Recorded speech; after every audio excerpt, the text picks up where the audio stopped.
আসসালামু আলাইকুম ওয়া রাহমাতুল্লাহি ওয়া বারাকাতুহু। নাহমাদুহু ওয়া নুসাল্লি আলা রাসূলিহিল কারীম, আম্মা বা'দ। ফাআউযু বিল্লাহি মিনাশ শাইতানির রাজীম। ইউসিকুমুল্লাহু ফি আওলাদিকুম লিয-যাকারি মিসলু হাযযিল উনসায়াইন। সকল প্রশংসা, সকল গুণগান সেই মহান রব্বুল আলামিনের জন্য, যিনি আমাদেরকে মদিনা ইসলামিক দাওয়াত সেন্টারের আজকের এই দার্সে উপস্থিত হওয়ার তৌফিক দান করেছেন। সেই মহান রব্বুল আলামিনের দরগাহে জানাই লাখো কোটি সুজুদ ও শুকরিয়া, আলহামদুলিল্লাহ। দুরুদ ও সালাম বর্ষিত হোক মানবতার মুক্তির দূত মুহাম্মদ সাল্লাল্লাহু আলাইহি ওয়াসাল্লামের উপর। প্রিয় দিনী ভাইরা, আজকে ইনশাআল্লাহ আমরা নতুন একটা বিষয় নিয়ে আলোচনা শুরু করব।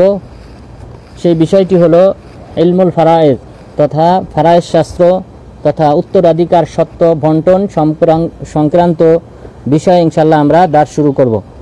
তো উত্তরাধিকার সূত্র বলতে, যদি কোনো ব্যক্তি মারা যায় তাহলে তার সম্পত্তি বন্টন করতে হয় তার ওয়ারিসদের মাঝে। সেই বিদ্যাটাকেই বলা হয় ইলমুল ফারায়েজ। তো আমরা ইনশাআল্লাহ এই ইলমুল ফারায়েজ সম্পর্কে আমরা ইনশাআল্লাহ আলোচনা করব এবং আপনাদের মাঝে অতি সত্বর ইনশাআল্লাহ শীট বিতরণ করা হবে এবং সেই শীটগুলো ইনশাআল্লাহ আপনাদেরকে পড়ানো হবে এবং এটার উপর ইনশাআল্লাহ আপনারাও দক্ষতা অর্জন করবেন। তো আল্লাহ তাআলা যেন আমাদেরকে এই ইলমুল ফারায়েজ এটা শিক্ষা করার তৌফিক দান করেন, আমিন। তো ইলমুল ফারায়েজ কাকে বলা হয়, ইলমুল ফারায়েজের সংজ্ঞা কি?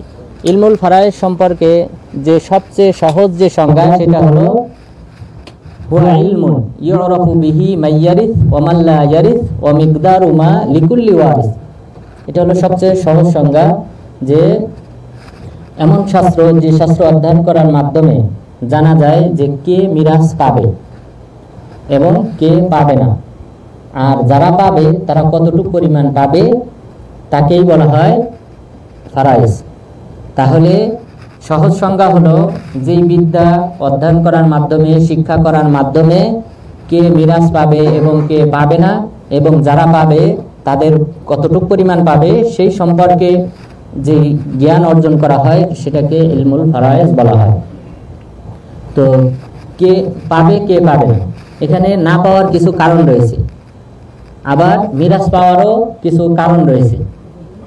তো মিরাস পাওয়ার না পাওয়ার ক্ষেত্রে, যেমন ধরেন যদি কোনো কারণ পাওয়া যায় যে কারণে সে মিরাস থেকে মাহরুম হবে, বঞ্চিত হবে।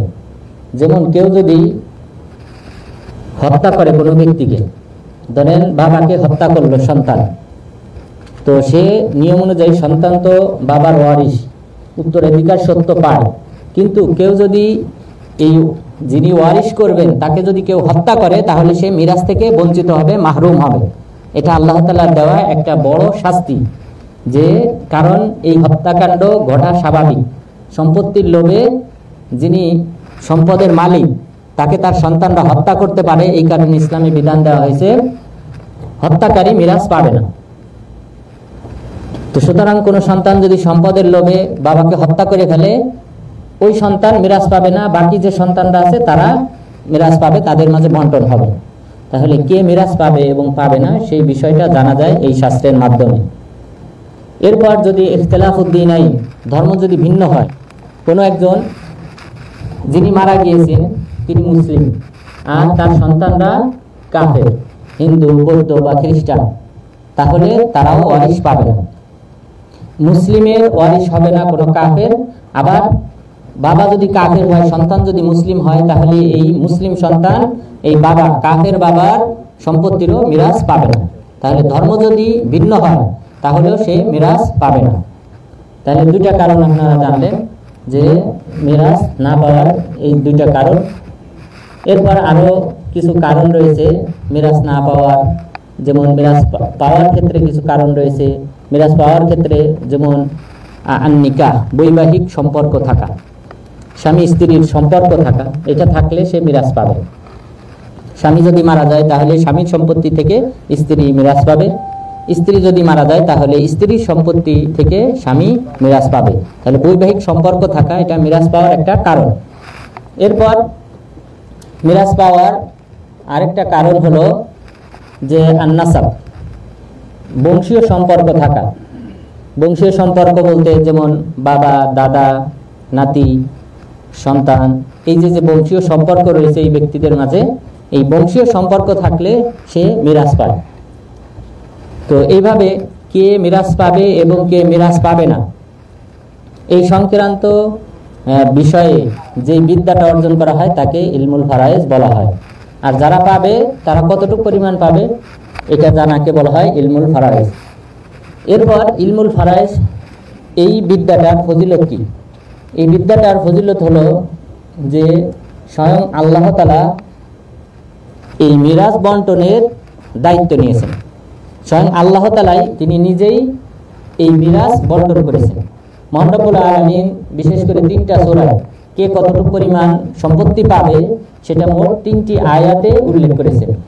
সূরা নিসার 11, 12 এবং 176 নং আয়াত, এই 3টি আয়াতে আল্লাহ তাআলা কে কতটুকু পরিমাণ সম্পত্তি পাবে সেটা আল্লাহ তাআলা উল্লেখ করেছেন। তাহলে এই ইলমের এই ফারায়েজ শাস্ত্রের বিশেষত্ব হলো যে স্বয়ং আল্লাহ তাআলা তিনি নিজেই দায়িত্ব নিয়েছেন এই সম্পত্তি বন্টনের। এরপর দ্বিতীয়ত এই যে ইলম, এই ইলমটা এটার গুরুত্ব বোঝা যায় আরেকটা দিক থেকে, সেটা হলো এই ইলমটা হলো ধর্মীয় জ্ঞানের অন্তর্ভুক্ত। অন্যান্য যে জ্ঞানগুলি রয়েছে সেই জ্ঞানগুলি সবগুলি কিন্তু ধর্মীয় জ্ঞানের অন্তর্ভুক্ত না। তো ইলমুল ফারায়েজ ধর্মীয় জ্ঞানের অন্তর্ভুক্ত, সুতরাং এই জ্ঞান অর্জন করাটা এটা হলো ফরজে কিফায়া, তথা কিছু আলেম যদি এই জ্ঞানটা অর্জন করে, কিছু ব্যক্তি যদি এই জ্ঞানটা অর্জন করে তাহলে অন্যদের উপর থেকে পাপটা ক্ষমা হয়ে যায়। কিন্তু সবাই যদি পরিহার করে এই বিদ্যাটা তাহলে সবাই পাপী হবে।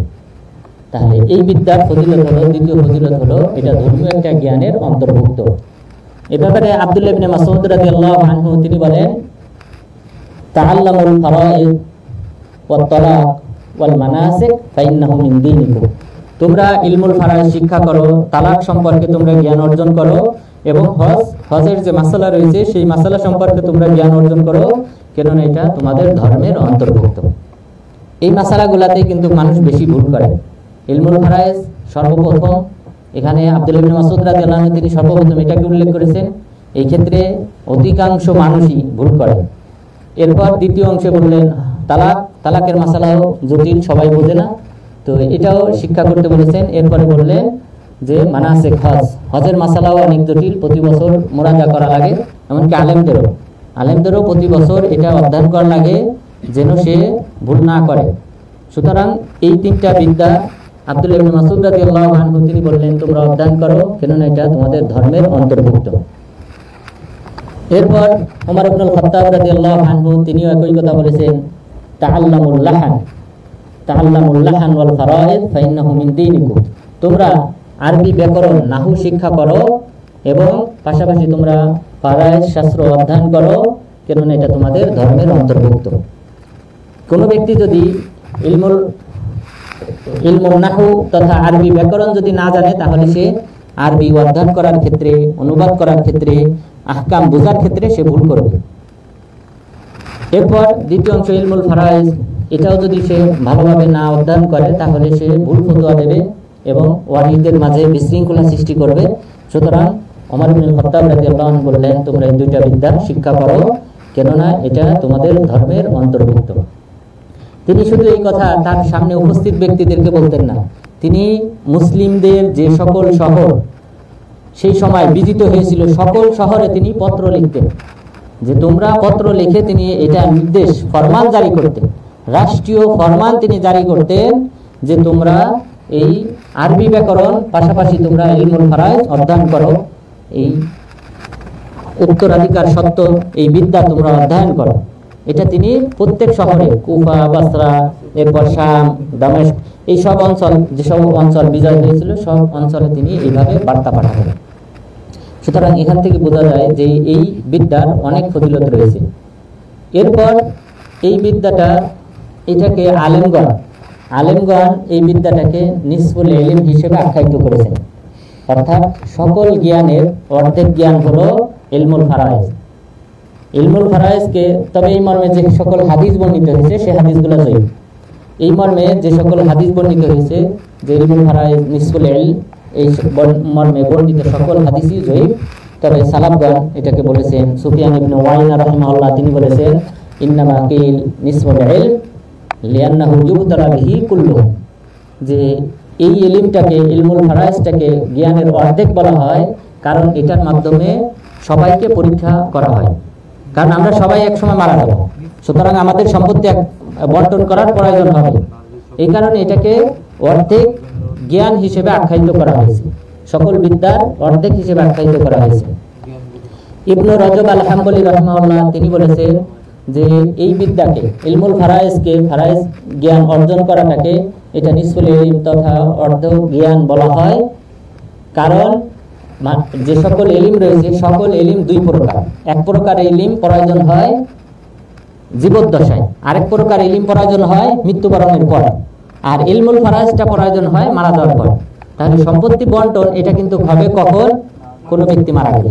সুতরাং কেউ তার জীবদ্দশায় সম্পত্তি ভালোবেসে নিজের মেয়েকে, নিজের ছেলেকে লিখে দিয়ে যাবেন না। এটা আল্লাহ তাআলা বন্টন করে দিয়েছেন, কে কতটুকু পাবে সেটা বন্টন করে দিয়েছেন, ওয়ারিশরা সেটা পাবে। সুতরাং আপনি আগে থেকে অগ্রিম, যেটা সালাফগণ করেন নাই এবং এটা ইসলামী আইনও না, যে মৃত্যু হলে তখন না সম্পত্তি বন্টন হবে, মৃত্যু না হলে এই সম্পদের মালিক আপনি। সুতরাং আপনাকে বিভিন্ন সময় দেখা যায় যে সন্তানরা মা বাবাকে দেখাশোনা করে না, মা বাবার খরচ বহন করে না, মা বাবার চিকিৎসার খরচ বহন করে না। তো মা বাবার সম্পত্তি আছে, তারা সম্পত্তি বিক্রি করে তারা নিজেদের চিকিৎসা করবে, এখানে সন্তানদের উপর নির্ভরশীলতার কোনো প্রয়োজন নেই। কিন্তু কিছু মানুষ আছে ভালোবেসে, সন্তানকে ভালোবেসে অথবা সন্তানদের চাপে নিজেদের সম্পত্তি তাদের নামে লিখে দেয়, পরবর্তীতে তাদেরকে নিজেদের ঘর থেকে বের করে দেয়, বৃদ্ধাশ্রমে রেখে আসে। এটা বড় পরিতাপের বিষয়। সুতরাং এই জ্ঞানটা আমাদেরকে অর্জন করতে হবে যে ইসলাম কি বলে। ইসলাম কি বলে লিখে দিতে না, ইসলামের নিয়মই হলো কোনো ব্যক্তি মারা গেলে তার সম্পত্তি বন্টন হবে, মারা না গেলে সেই সম্পত্তির মালিক সে। সুতরাং এই জ্ঞানটা ইবনে রজব আল হাম্বলি বললেন যে নিসফুল ইলম তথা অর্ধেক জ্ঞান বলা হয়, কারণ এই ইলমটা প্রয়োজন হয় কোনো ব্যক্তি মারা গেলে, মারা যাওয়ার আগে এই বিদ্যার তেমন একটা প্রয়োজন হয় না। এরপর এই বিদ্যাটাকে কোন কোন আলেমের মতে এটাকে 3 ভাগের 1 ভাগ বলা হয়, অর্থাৎ সকল ইলম 2 ভাগ আর ইলমুল ফারাইজ 1 ভাগ, তথা সকল ইলমের 1/3 হিসেবে আখ্যায়িত করা হয়েছে ইলমুল ফারাইজকে। ইমাম তাউস রাহিমাহুল্লাহ এবং ইমাম কাতাদা রাহিমাহুল্লাহ তারা বলেছেন আল ফারিদা সুলুসুল ইলম, যে এই ফারাইজ সংক্রান্ত ইলম এটা হলো 3 ভাগের 1 ভাগ। তাহলে ইলমুল ফারাইজের ফজিলত হলো যে স্বয়ং আল্লাহ তাআলা এই সম্পত্তি বন্টনের দায়িত্ব নিয়েছেন। এরপর এই বিদ্যাটা হলো ধর্মীয় জ্ঞানের অন্তর্ভুক্ত। 3 নম্বর হলো যেটাকে অর্ধেক জ্ঞান হিসেবে আখ্যায়িত করা হয়েছে, অথবা কোন কোন আলেমগণের মতে এটাকে 1/3 ইলম হিসেবে আখ্যায়িত করা হয়েছে। এরপর এই ইলমুল ফারাইজ এটার গুরুত্ব কতটুকু, ইলমুল ফারাইজ শিক্ষা করা এটার গুরুত্ব কতটুকু, অথবা এই বিদ্যাটার গুরুত্ব আল্লাহ তাআলার নিকট কতটুকু। তো ইলমুল ফারাইজ এই বিদ্যার গুরুত্ব অপরিসীম। এই বিদ্যাটার গুরুত্ব অপরিসীম কোন দিক থেকে? এই বিদ্যার আলেম সংখ্যা অতি নগণ্য। এই বিদ্যার আলেম সংখ্যা অতি নগণ্য অন্যান্য বিদ্যার তুলনায়। আপনি যদি জিজ্ঞাসা করেন যে ফিকহি মাসালায় ফকিহ কতজন, ফিকহি মাসালায় এই বিষয়ে কতজন আলেম আছে, এটার সাথে যদি ফারাইজ, ইলমুল ফারাইজের সাথে তুলনা করেন দেখবেন যে সামান্য। ওখানে 1000 হলে এখানে দেখবেন 10 জন, 5 জন, এরকম। অর্থাৎ এই বিদ্যার গুরুত্ব হলো এখানে যে এই বিদ্যাটা শিখতে হবে যারা এই বিদ্যা সম্পর্কে অভিজ্ঞ তাদের কাছ থেকে, কারণ এই বিষয়টা সকল আলেম বোঝেন না। তো এখানে গুরুত্ব যে এই বিদ্যাটা যে আসলে এই বিদ্যার আলেম সংখ্যা যে অনেক কম, এই বিষয়ে ইমাম জুহরি রাহিমাহুল্লাহ তিনি বলেছেন যে লাউ হালাকা উসমান ওয়া যায়েদ ফি জামানিন মা লাহালাকা ইলমুল ফারাইজ, যে কোনো এক যুগে যদি উসমান রাদিয়াল্লাহু আনহু এবং যায়েদ ইবনে সাবিত রাদিয়াল্লাহু আনহু তারা দুইজন যদি মারা যেতেন কোনো এক সময়ে, তাহলে লাহালাকা ইলমুল ফারাইজ, ইলমুল ফারাইজও মিটে যেত, পৃথিবী থেকে দাফন হয়ে যেত, পৃথিবীতে আর ইলমুল ফারাইজ পাওয়া যেত না। কারণ এমন একটা সময় এসেছিল যে সময়ে এই দুইজন ব্যতীত অন্য কেউ ইলমুল ফারাইজ জানতো না। অর্থাৎ উসমান রাদিয়াল্লাহু আনহু শেষ যুগে এসে উসমান রাদিয়াল্লাহু আনহু এবং যায়েদ ইবনে সাবিত রাদিয়াল্লাহু আনহু এই দুইজন ব্যতীত এই ইলমুল ফারাইজের ব্যাপারে এতটা অভিজ্ঞতা সম্পন্ন কোনো ব্যক্তি ছিল না। তো ইমাম জুহরি রাহমাতুল্লাহ বললেন ওই সময় ইন্দা দুইজন যদি মারা যেতেন তাহলে ইলমুল ফারাইজও মারা যেত, ইলমুল ফারাইজ শিক্ষা করার মতো আর কোনো ব্যক্তি থাকতো না। সুতরাং এই বিদ্যার আলেম সংখ্যা কম হওয়ায় এই বিদ্যার গুরুত্ব অপরিসীম। এরপর দ্বিতীয় যে কারণে এই বিদ্যার গুরুত্ব সেটা হলো এই বিদ্যা দ্রুত মানুষ ভুলে যায়। অর্থাৎ যারাও এই বিদ্যাটা আয়ত্ত করেছে তারাও এক সময় এই বিদ্যাটা দ্রুত ভুলে যায়। কারণ হলো এই বিদ্যার বিভিন্ন নানান শর্তের সাথে সম্পৃক্ত, নানান শর্তের সাথে সম্পৃক্ত হলো এই বিদ্যাটা, যে কে কতটুকু সম্পত্তি পাবে। মা সম্পত্তি পাবে 6 ভাগের 1 ভাগ, উদাহরণস্বরূপ মা 6 ভাগের 1 ভাগ সম্পত্তি পাবে। শর্ত কি? শর্ত হলো যে দুইজন ভাই থাকতে হবে। দুইজন ভাই যদি থাকে ওই মাসালাতে তাহলে মা কত পাবে? 6 ভাগের 1 ভাগ পাবে। তো এইভাবে নানান শর্ত, কেউ যদি এই শর্তের কথা খেয়াল না রাখে, ওই মাসালাতে 2 ভাই আছে, মাও আছে, সে যদি মাকে সুলুস দিয়ে দেয় 3 ভাগের 1 ভাগ, কারণ মার এটাও একটা অংশ, যদি 2 ভাই বা 2 এর অধিক ভাই না থাকে কোনো মাসালাতে সেখানে মা 3 এর 1 পায়। তো এখন কেউ যদি এই শর্তগুলো মনে না রাখে তাহলে সে ভুল করবে। তো সুতরাং এই বিদ্যাটার আলেম সংখ্যা কম, পাশাপাশি এখানে ভুলটাও বেশি হয়, কারণ নানান শর্তের সাথে সম্পৃক্ত হলো এই বিদ্যাটা। তো সুতরাং এই কারণে এই বিদ্যার গুরুত্ব অপরিসীম। এরপর এই বিদ্যার গুরুত্ব অপরিসীম একদিক থেকে সেটা হলো কোনো ব্যক্তি মারা গেলে সেই ব্যক্তির ওয়ারিসদের মাঝে এই বিদ্যা অধ্যয়ন করার মাধ্যমেই কিন্তু তাদের ওয়ারিসদের মাঝে সুষম বন্টন করা হয়। সম্পত্তিটা যে যতটুকু পাবে সেটা কিন্তু সুন্দরভাবে বুঝিয়ে দেওয়া হয়। সুতরাং এই বিদ্যার গুরুত্ব অপরিসীম। এই বিদ্যা যদি না থাকতো তাহলে সন্তানদের মাঝে বা ওয়ারিসদের মাঝে যথাযথভাবে এই সম্পত্তিটা বন্টন করে দেওয়া সম্ভব হতো না। সুতরাং সেই দৃষ্টিকোণ থেকে এই বিদ্যার গুরুত্ব অপরিসীম। এরপর এই বিদ্যার গুরুত্ব অপরিসীম আরেকটা দিক থেকে সেটা হলো জাহিলি যুগে, আপনারা জানেন জাহিলি যুগে মেয়েদের কোনো মিরাস ছিল না, মেয়েরা কোনো অংশ পেত না। জাহিলি যুগে মেয়েরা কোনো প্রকার অংশ পেত না মেয়েরা। আর ছেলেদের মধ্যে থেকে শুধুমাত্র বড় ছেলে, বড় সন্তান এবং যে সন্তান যুদ্ধ করতে সক্ষম, যোদ্ধা হিসেবে যে প্রশিক্ষণ নিয়েছে, যুদ্ধ করতে সক্ষম এমন বালেগ সন্তানকে তারা মিরাজ দিত। কিন্তু যে অস্ত্র ধরতে পারে না, ছোট, সেই ছেলেকেও তারা মিরাজ দিত না। কিন্তু ইসলাম যখন এসেছে তখন ইসলাম মেয়েকেও মিরাজ দিয়েছে, পাশাপাশি ছোট ছেলেকেও মিরাজ দিয়েছে, বড় ছেলেকেও মিরাজ দিয়েছে। সুতরাং এই বিদ্যার গুরুত্ব হলো এখানে যে আল্লাহ তাআলা সকল ওয়ারিসদের মাঝে যে যতটুকু পাওয়ার উপযুক্ত আল্লাহ তাআলা সেভাবেই তাদেরকে এই মিরাজটা দান করেছেন। এখানে ওমর ইবনুল খাত্তাব রাদিয়াল্লাহু আনহু তিনি বলেছেন, ইন্নামা তানকুদু আল ইসলামি উরওয়া উরওয়া ইদা নাশা ফিল ইসলাম মান লা ইয়ারিফুল জাহিলিয়া, যে ইসলামের বুনিয়াদ ভিত্তিগুলি একটি একটি করে ধ্বংস হয়ে যাবে যখন ইসলামের মধ্যে এমন সন্তান তৈরি হবে যারা জাহিলি যুগের ইতিহাস জানে না। জাহিলি যুগের ইতিহাস যদি না জানে এমন ব্যক্তি যদি এই মুসলিমদের মাঝে তৈরি হয় তাহলে ইসলামের এক একটা করে ভিত্তি ধ্বংস হয়ে যাবে। এবং এই কারণেই মুসলিমদের মধ্যেই অনেকে প্রশ্ন তোলে, কেন ছেলেকে দ্বিগুণ দেওয়া হলো, মেয়েকে 1 গুণ দেওয়া হলো? কিন্তু তারা এটা জানে না যে জাহিলি যুগে মেয়েকে কোনো অংশই দেওয়া হতো না। তো সুতরাং ওমর ইবনুল খাত্তাব রাদিয়াল্লাহু আনহু বলেছেন যে ইন্নামা তানকুদু আল ইসলাম উরওয়া উরওয়া ইদা নাশা ফিল ইসলাম মান লা ইয়ারিফুল জাহিলিয়া, যে মুসলিমদের মাঝে যদি এমন কোন সন্তান তৈরি হয় যারা জাহিলি যুগের ইতিহাস জানে না, জাহিলি যুগের মানুষ কোন পর্যায়ে ছিল, তাদের সংস্কৃতি যদি কেউ না জানে তাহলে ইসলামের বুনিয়াদ একটা একটা করে ধ্বংস হবে। বরং এদের দ্বারাই মুসলিম আলেমরা প্রশ্নের সম্মুখীন হয় যে কেন মেয়েদেরকে কম দেওয়া হয়েছে, কেন সমতা দেওয়া হয়নি। তো সুতরাং আমাদেরকে জাহিলি যুগের ইতিহাস জানতে হবে, তাহলে আমরা বুঝতে পারবো যে ইসলাম কতটা ন্যায়পরায়ণ। ইসলাম কিন্তু সমতার ধর্ম না, খেয়াল রাখবেন। ইসলাম ইনসাফের ধর্ম, ন্যায়পরায়ণতার ধর্ম। দুইটা শব্দের মাঝে পার্থক্য আছে। ইনসাফের ধর্ম, ন্যায়পরায়ণতার ধর্ম হলো ইসলাম। ইসলাম সমতার ধর্ম না। ইসলাম সমতা বিশ্বাসী করে, বরং আমাদের বিবেকও সমতা বিশ্বাসী।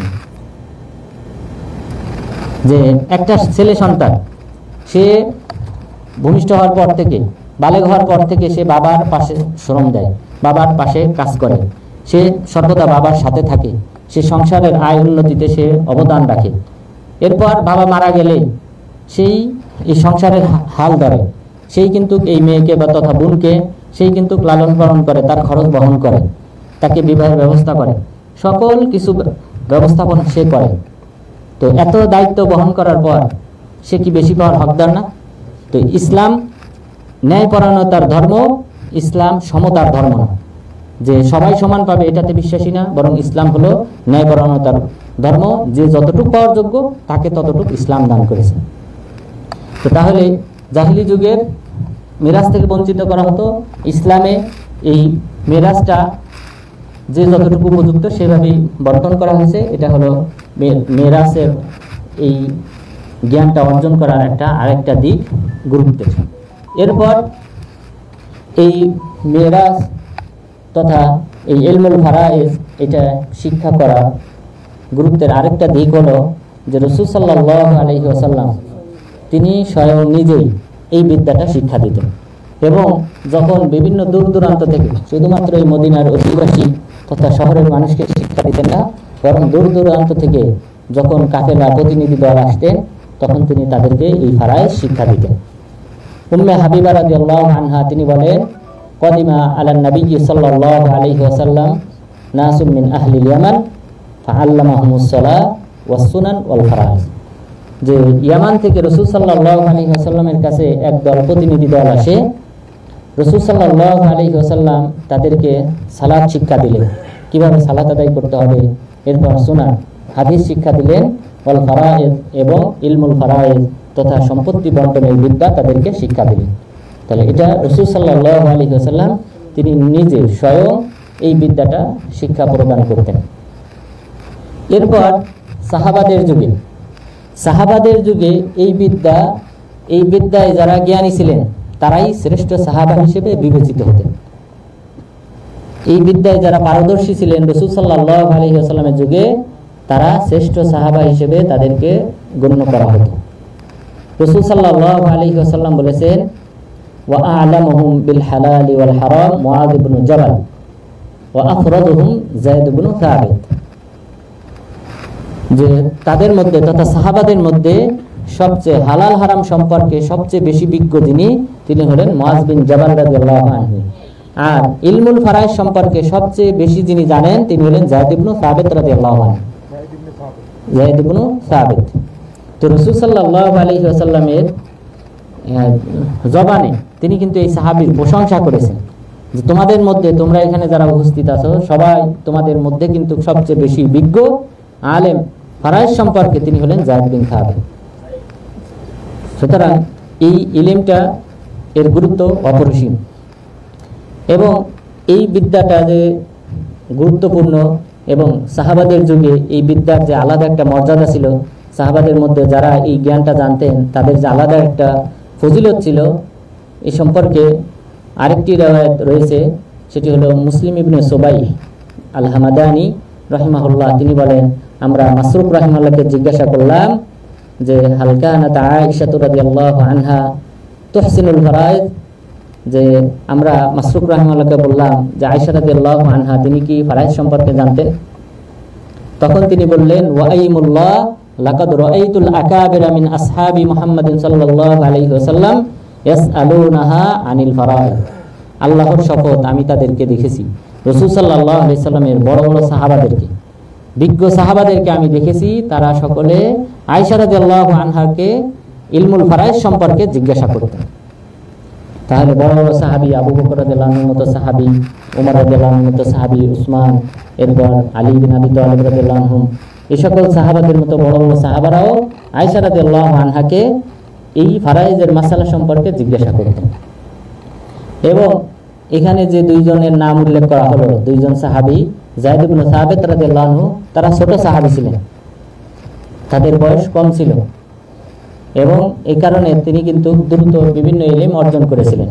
ইমাম শাফি রাহিমাহুল্লাহ তিনি বলেছেন যে ওয়ারাবা যায়েদ ইবনে সাবিত আন-নাসা আলা ইসনাইন আল কুরআন ওয়াল ফারাইদ, যে যায়েদ ইবনে সাবিত রাদিয়াল্লাহু আনহু তিনি অন্যান্য সাহাবাদের উপর বিজিত হয়েছেন, তাদের যে শ্রেষ্ঠত্ব অর্জন করেছেন দুইটা দিক থেকে, একটা হলো কোরআন হিফজ করার দিক থেকে, আরেকটা হলো ইলমুল ফারাইজের দিক থেকে। তো যায়েদ ইবনে সাবিত রাদিয়াল্লাহু আনহু তিনি কিন্তু এই কোরআনটা লিপিবদ্ধ করেছেন। আমাদের হাতে বর্তমান যে কোরআন ওসমান রাদিয়াল্লাহু আনহুর খত, এটাও কিন্তু যায়েদ ইবনে সাবিত রাদিয়াল্লাহু আনহুর অবদান। এরপর আবু বকর রাদিয়াল্লাহু আনহুর সময় তিনি যেটা নুসখা করেছিলেন, লিপিবদ্ধ করেছিলেন, সেটাও কিন্তু যায়েদ ইবনে সাবিত রাদিয়াল্লাহু আনহু লিপিবদ্ধ করেছেন।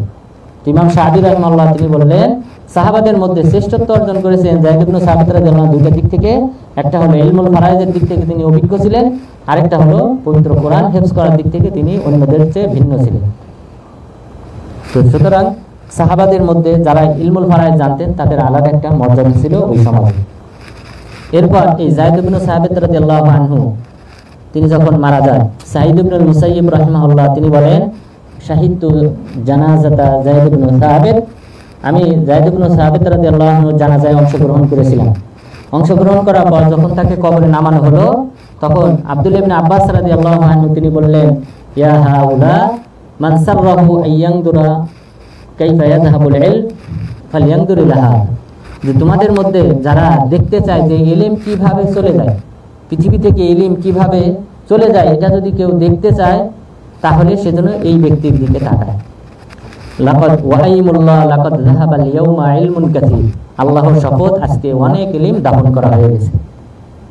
অর্থাৎ যায়েদ ইবনে সাবিত রাদিয়াল্লাহু আনহু ফারাইজের ক্ষেত্রে, কোরআন মুখস্থ করার ক্ষেত্রে অন্যদের থেকে ভিন্ন ছিলেন। এই কারণে আব্দুল্লাহ ইবনে আব্বাস রাদিয়াল্লাহু আনহু তিনিও সাহাবাদের মধ্যে আলেম সাহাবী, তিনিও বলতে বাধ্য হয়েছিলেন যে আজ অনেক ইলম দাফন করা হয়ে গেছে। তো এইভাবে আল্লাহ তাআলা ইলমটাকে তুলে নেন। আলেমদের বিকবজিল উলামা ইউরফাউল ইলম বিকবজিল উলামা লা ইয়ানতাযিহা ইনতিজা, আল্লাহ তাআলা ইলমটাকে তুলে নেন আলেমদের মৃত্যু দেওয়ার মাধ্যমে। আল্লাহ তাআলা মানুষের অন্তর থেকে ছিনিয়ে নেওয়ার মাধ্যমে ইলম তুলে নেন না, বরং ইলমটা তুলে নেন আলেমদের মৃত্যু দেওয়ার মাধ্যমে। সুতরাং এই আলেমরা থাকতে ইলম অর্জন করা দরকার। এবং কিছু কিছু ইলম আছে আসলে এগুলা কিতাব পড়ে যতটা বোঝা যায় তার চেয়ে বাহ্যিক সম্মুখভাবে আলেমের থেকে শিক্ষা করলে বেশি বোঝা যায়। বিশেষ করে যেমন ধরেন কোরআন তেলাওয়াত, এটা কোরআন তেলাওয়াত আপনি যদি রিডিং করেন, এখানে যে হারাকাত সাকানাত সবই দেওয়া আছে, কিন্তু আপনি যদি কোনো আলেমের কাছ থেকে না বলেন সেখানে আপনার অনেক ভুল হবে। কোথায় থামতে হবে, থামার সময় শেষে গোলতা আছে, আপনি গোলতা উচ্চারণ করতেছেন, ওখানে আসলে উচ্চারণ হবে না গোলতা, ওখানে থামার সময় হা উচ্চারণ হবে। তো এই যে বাহ্যিক বিষয়গুলি, এগুলি কিন্তু আলেমদের কাছ থেকেই শিখতে হয়। তো যাই হোক, সাহাবাদের যুগে এই ইলমুল ফারাইজের একটা আলাদা বিশেষত্ব ছিল এবং সাহাবাদের মাঝে আলাদা একটা গুরুত্ব ছিল, মর্যাদা ছিল। এরপর নাফি ইবনে আব্দুল হারিস রাদিয়াল্লাহু আনহু তিনি ওমর ইবনুল খাত্তাব রাদিয়াল্লাহু আনহুর সাথে উসফান নামক স্থানে মক্কা থেকে 80 কিলোমিটার দূরে সেখানে সাক্ষাৎ করলেন। তিনি মক্কার গভর্নর ছিলেন। ওমর রাদিয়াল্লাহু আনহু যখন মক্কায় যান তখন তাকে ডেকেছিলেন যে তুমি উসফান নামক স্থানে আসো, ওখানে আমরা সাক্ষাৎ করব। তো তিনি আসলেন। আসার পর ওমর ইবনুল খাত্তাব রাদিয়াল্লাহু আনহু জিজ্ঞাসা করলেন মান ইসতা'মালতা আলা আহলিল ওয়াদি, এই মক্কাবাসী, এই উপত্যকাবাসীর উপর তুমি কাকে আমির হিসেবে নিযুক্ত করে এসেছো? তখন তিনি বললেন ইবনে আবজা, আব্দুর রহমান ইবনে আবজা রাদিয়াল্লাহু আনহুকে আমি গভর্নর হিসেবে নিযুক্ত করেছি। ওমর রাদিয়াল্লাহু আনহু চিনতে পারলেন না, তিনি জিজ্ঞাসা করলেন ওমান ইবনে আবজা আবার কে? তখন তিনি বললেন মাওলা মিন মাওয়ালিনা, তিনি আমাদের একজন দাস, যে দাসকে আমরা আজাদ করেছি। আজাদকৃত দাসকে মাওলা বলা হয়। তো তিনি বললেন আমাদের আজাদকৃত একজন দাস। তখন তিনি বললেন যে আজাদকৃত দাসকে তুমি এই মক্কার মতো এমন একটা জায়গায় গভর্নর বানিয়ে এসেছো, আমির বানিয়ে এসেছো। তখন তিনি বললেন যে ইন্নাহু ক্বারিউন লিকিতাবিল্লাহ ওয়া ইন্নাহু আলিমুন বিইলমিল ফারাইদ, যে হে আমিরুল মুমিনিন, যে সেই ব্যক্তি যদিও দাস কিন্তু সে হলো কোরআনের হাফেজ এবং সে ইলমুল ফারাইজ সম্পর্কে অভিজ্ঞ। এই কারণে আমি তাকে মক্কার গভর্নর হিসেবে বা আমির হিসেবে নিযুক্ত করে এসেছি। তখন উমর ইবনুল খাত্তাব রাদিয়াল্লাহু আনহু বললেন যে তুমি জেনে রাখো তোমাদের নবী সাল্লাল্লাহু আলাইহি ওয়াসাল্লাম তিনি বলেছেন ইন্নাল্লাহা ইয়ারফাউ বিহাযাল কিতাবি আকওয়ামা ওয়া ইয়াদউ বিহি আখিরিন, যে আল্লাহ তাআলা এই কিতাবের মাধ্যমে কোরআনের মাধ্যমে এক শ্রেণীর মানুষকে সম্মান দান করেন, আরেক শ্রেণীর মানুষকে তিনি লাঞ্ছিত করেন। তো যারা কোরআন অধ্যয়ন করে তাদের মর্যাদা আল্লাহ বাড়িয়ে দেন, যারা করে না তাদের মর্যাদা নামিয়ে দেন। তো তাহলে এই আসারে এই হাদিসে এখানেও যদি আমরা লক্ষ্য করি যে তিনি কিন্তু গভর্নর হয়েছিলেন এই ইলমুল ফারায়েজের কারণে, তাকে কিন্তু একটা বিশেষ মর্যাদা দেওয়া হয়েছে এবং এই কারণে কেউ কিন্তু মন্তব্য করার সাহস পায় না। এবং ওমর রাদিয়াল্লাহু আনহু প্রাথমিকভাবে মন্তব্য করলেও পরবর্তীতে তার প্রশংসাই করেছেন এবং হাদিস শুনিয়েছেন যে আল্লাহ তাআলা এই কিতাবের মাধ্যমে মর্যাদা বৃদ্ধি করেন। সুতরাং এই ইলমুল ফারায়েজের গুরুত্ব সেই যুগে অপরিসীম ছিল। এরপর এই বিদ্যাটা অন্যান্য বিদ্যার তুলনায় কোন পজিশনে রয়েছে, এই ইলমুল ফারায়েজটা অন্যান্য বিদ্যার তুলনায় কোন ধরনের পজিশনে রয়েছে, এটা যদি আমরা তুলনা করি তাহলে আমরা দেখি যে এই ইলমুল ফারায়েজটা এটা যদিও পার্থিব জীবনের একটা জ্ঞান, পার্থিব জীবনীয় একটা জ্ঞান, তবে এটা ধর্মীয় জ্ঞানের অন্তর্ভুক্ত। এই কারণে আব্দুল্লাহ ইবনে মাসউদ রাদিয়াল্লাহু আনহু তিনি বলেছেন তাআল্লামুল ফারায়েজ কামা তাআল্লামুনাল কুরআন, তোমরা যেভাবে কোরআন শিক্ষা করো অনুরূপভাবে তোমরা এই ইলমুল ফারায়েজ শিক্ষা করো। যেহেতু এটা একটা ধর্মীয় জ্ঞান, সুতরাং তোমরা যেভাবে অন্যান্য কিতাব কোরআন শিক্ষা করো, হাদিস শিক্ষা করো, অনুরূপভাবে তোমরা এই ফারায়েজের জ্ঞানটাও অর্জন করো।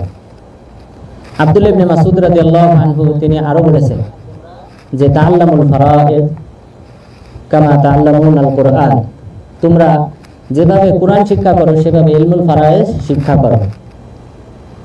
ওয়ালা তাকুন কারাজুলিন লাকিয়াহু আরাবি, আর তুমি ওই ব্যক্তির মতো হইও না যেই ব্যক্তির সাথে একজন গ্রাম্য ব্যক্তি সাক্ষাৎ করেছে। সাক্ষাৎ করার পর জিজ্ঞাসা করেছে যে হে মুহাজির, যে তুমি কি মুহাজিরের অন্তর্ভুক্ত কিনা? তখন তুমি বলবা যে হ্যাঁ আমি মুহাজির সাহাবীর অন্তর্ভুক্ত। তখন সে ওই গ্রাম্য ব্যক্তি তোমাকে প্রশ্ন করলো যে আমার এক নিকটাত্মীয় মারা গেছে, তার সম্পত্তির বন্টন কেমন হবে আপনি বলেন। যদি তোমার জ্ঞান থাকে তাহলে আলহামদুলিল্লাহ, সেই জ্ঞানটা আল্লাহ তাআলা তোমাকে শিক্ষা দিয়েছেন। আর যদি জ্ঞান না থাকে তাহলে ওই গ্রাম্য সাহাবী বলবে যে হে মুহাজির সাহাবী, তুমি আমার চেয়ে কোন দিক থেকে বেশি শ্রেষ্ঠ? তুমিও ইলমুল ফারায়েজ জানো না, আমিও ইলমুল ফারায়েজ জানি না, সুতরাং আমি আর তুমি সমান। তো সুতরাং এখান থেকে বোঝা যায় যে ইলমুল ফারায়েজের গুরুত্ব অপরিসীম এবং অন্যান্য ধর্মীয় জ্ঞানের মতো আমাদেরকে এই ইলমুল ফারায়েজের প্রতি গুরুত্ব দিতে হবে। এবং সালাফগণ তারা কিন্তু এই ইলমুল ফারায়েজ শিক্ষার ব্যাপারে তারা মানুষদেরকে উদ্বুদ্ধ করতেন। ইবনে আব্বাস রাদিয়াল্লাহু আনহু, যিনি এই উম্মতের হাব তথা তাকে বলা হয় পণ্ডিত এবং সাগর, বিদ্যার সাগর বলা হয়, সেই আব্দুল্লাহ ইবনে আব্বাস রাদিয়াল্লাহু আনহু তিনি কাইয়াদা ইকরিমাতা আলা তালিমিল কুরআন ওয়াল ফারায়েজ ওয়াস সুনান, তিনি তাকে বাধ্য করেছিলেন, ইকরিমা রাহিমাহুল্লাহকে তিনটা বিদ্যা অর্জন করতে বাধ্য করেছিলেন। একটা হলো কোরআনের জ্ঞান, আরেকটা হলো রাসূল সাল্লাল্লাহু আলাইহি সাল্লামের হাদিস, আরেকটি হলো এই ফারায়েজের জ্ঞান। কিভাবে বাধ্য করেছিলেন সেটাও উল্লেখ করেছেন ইকরিমা রাহিমাহুল্লাহ, এবং এগুলি সব সহিহ সনদে বর্ণিত। এবং কারণ ইলমুল ফারায়েজের ব্যাপারে আসলে যে সকল কথা উল্লেখ করা হয়েছে অধিকাংশই জয়ী, তবে আলহামদুলিল্লাহ আমি যে আসারগুলো উল্লেখ করেছি সবগুলাই সহিহ সনদের ভিত্তিতে, এবং এটাও সহিহ সনদে বর্ণিত হয়েছে। ইকরিমা রাহিমাহুল্লাহ তিনি বলেন যে কাইয়াদা ইবনু আব্বাস আলা রিজলাইয়াল কাবল, ইবনে আব্বাস রাদিয়াল্লাহু আনহু আমার পায়ে শিকল পরিয়ে রাখতেন, হাত্তা ইউআল্লিমাল কুরআন ওয়াল ফারায়েজ, কোরআন এবং ফারায়েজ শিক্ষা দেওয়ার জন্য তিনি আমার পায়ে শিকল বেঁধে আটকে রাখতেন, যেন আমি রুম থেকে বের হইতে না পারি এবং আমি যেন এই ফারায়েজ শিক্ষা করতে পারি। এই কারণে তিনি আমার পায়ে শিকল পরাই দিতেন। তা আপনাদের পায়ে কি শিকল পরাইতে হবে নাকি স্বেচ্ছায় শিখবেন? হ্যাঁ ইনশাআল্লাহ আমাদের শিখ হয়তো চলে আসবে, আমাদের এখনো আসে নাই। তো হ্যাঁ আচ্ছা দাঁড়ান। এরপরে তাহলে ইবনে আব্বাস রাদিয়াল্লাহু আনহু তিনি কি করেছেন, ইকরিমা রাহিমাহুল্লাহর পায়ে শিকল পরিয়েছেন এই ফারায়েজ, ইলমুল ফারায়েজ শিক্ষা করার জন্য। এরপর হাসান আল বাসরি রাহিমাহুল্লাহ তিনি বলেছেন, আন্নাহুম কানু ইউরাকিবুনান নাস আলা তালিমিল ফারায়েজ, যে মানুষদেরকে, সাহাবাগণ, তাবেঈগণ, তারা মানুষদেরকে উৎসাহিত করতেন এই ইলমুল ফারায়েজের জ্ঞান অর্জন করার জন্য। তাহলে সাহাবাগণ, তাবেঈগণ তারা মানুষদেরকে কিন্তু উদ্বুদ্ধ করতেন এই ইলমুল ফারায়েজ শিক্ষা করার ব্যাপারে। ইব্রাহিম আন-নাখঈ রাহিমাহুল্লাহ তিনি বলেন, আমি আলকামা রাহিমাহুল্লাহর সাথে সাক্ষাৎ করলাম। সাক্ষাতে অনেক সময় এমনটা হয় যে প্রশ্ন অন্তরে রয়েছে, কিন্তু আসলে যখন আপনি প্রশ্ন করবেন বা আলেমের যখন সাক্ষাৎ হয় তখন ভুলে যান। তো ইব্রাহিম আন-নাখঈ রাহিমাহুল্লাহ তিনি বললেন যে আলকামা রাহিমাহুল্লাহর সাথে যখন আমি সাক্ষাৎ করলাম তখন আমি বললাম যে মা আদরি মা আসআলু আনক, যে আমি জানি না যে আপনাকে কি সম্পর্কে আমি জিজ্ঞাসা করব, অর্থাৎ ভুলে গেছি কি জিজ্ঞাসা করব। তখন তিনি বললেন যে আমিত জিরানা, তুমি তোমার প্রতিবেশীকে মেরে ফেলো। অর্থাৎ তুমি যদি আমাকে ইলমুল ফারায়েজ সম্পর্কে জিজ্ঞাসা করো, অর্থাৎ তুমি তোমার প্রতিবেশীকে মেরে ফেলো বলতে উদ্দেশ্য হলো যে তুমি তোমার কোনো প্রতিবেশী মারা গেছে, সেই প্রতিবেশীর সম্পত্তি কিভাবে বন্টন হবে তুমি আমাকে সেই সম্পর্কে জিজ্ঞাসা করো। তাহলে সালাফগণ তারা কিন্তু সাক্ষাতে মানুষকে এই ফারায়েজ শিক্ষা দেওয়ার প্রতি তারা উৎসাহী ছিলেন এবং মানুষকে শিক্ষা দিতেন। অপর রায়াতে বলা হয়েছে যে ইতি জিরানাক, যে তুমি তোমার প্রতিবেশীর কাছে যাও। অর্থাৎ তুমি যদি এই ফারায়েজ শিখতে চাও তাহলে তোমার প্রতিবেশী যারা মারা গেছে তাদের সম্পত্তি যখন বন্টন হবে তুমি তাদের ওই মজলিসে উপস্থিত হও। তাদের ওই মজলিসে যদি তুমি উপস্থিত হও তাহলে তুমি বাহ্যিকভাবে প্র্যাকটিক্যাল তুমি এই বিদ্যাটা অর্জন করতে পারবে। তাহলে এখান থেকে বোঝা যায় যে আলেমগণ, সালাফগণ তারা কিন্তু এই বিদ্যাটা তথা ইলমুল ফারায়েজ শিক্ষার প্রতি মানুষদেরকে উদ্বুদ্ধ করতেন। তাহলে আজকের আলোচনায় আমরা যে বিষয়গুলি জানতে পারলাম যে ইলমুল ফারায়েজ বলা হয় ওয়া ইলমুন ইউরাফু বিহি মান ইয়ারিস ওয়া মান লা ইয়ারিস ওয়া মা লিকুল্লি ওয়ারিসিন, যে বিদ্যা শিক্ষা করলে কে মিরাজ পাবে, কে পাবে না এবং কে কতটুকু পরিমাণ পাবে সেটা জানা যায়, সেই বিদ্যাকেই ইলমুল ফারায়েজ বলা হয়। এরপর ইলমুল ফারায়েজের গুরুত্ব সম্পর্কে আমরা জানলাম, ইলমুল ফারায়েজের ফজিলত সম্পর্কে জানলাম এবং আল্লাহ তাআলা যেন আমাদেরকে এই ইলমুল ফারায়েজ, এই জ্ঞানটা যেন যথাযথভাবে আয়ত্ত করার মাধ্যমে আল্লাহ তাআলা নৈকট্য অর্জন করার তৌফিক দান করেন। আমিন। ওয়া সাল্লাল্লাহু আলা নাবিয়িনা মুহাম্মদ ওয়া আলা আলিহি ওয়া সাহবিহি আজমাইন।